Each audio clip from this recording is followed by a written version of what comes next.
I was taught and do believe that the personal is political.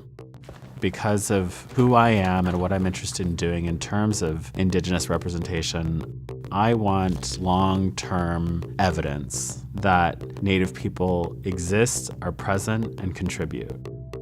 One of the things that's always been really important to me is that for artists who are coming from anywhere outside of the mainstream, that we don't feel the pressure to change our work and our cultural aesthetics to fit the art world. My embrace of color, my embrace of pattern, materials, queer histories, Native histories, identifying as a Native artist is something that I've wanted to carry with me this entire time.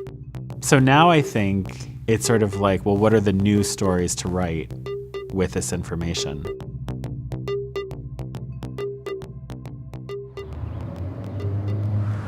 I mean, it's interesting having moved upstate 7 years ago. The Hudson Valley has just decentralized the way that I think about art making. To look towards other parts of New York, to look towards other parts of the country as places to be engaged in as artists. Pretty much everything is fabricated here in the studio. That kind of notion of a studio hand being consistent is something that has become a really key part of the work. The very beginning of the garments is really my working with materials from a powwow context.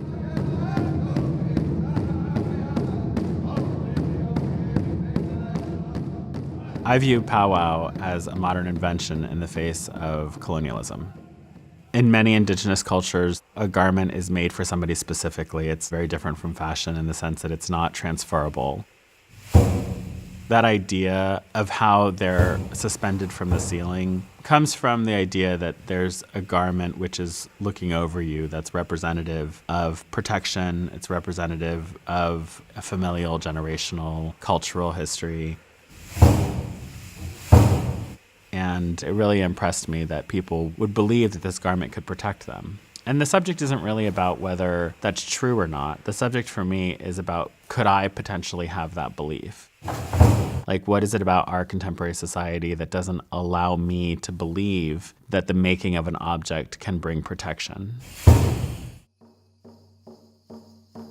One of the other originating inspirations for the garments was armor, and it was to think about how difference also pushes back.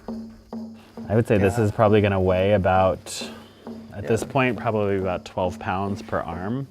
In order to move in this garment, you really have to kind of muster up energy to lift your arms. There's the idea that when it becomes difficult, somehow that represents defeat. And I shifted my mind to thinking it's like, oh, that actually represents progress or movement in the face of a challenge. So if you feel the resistance, then that means that you're actually moving in the right direction, you know?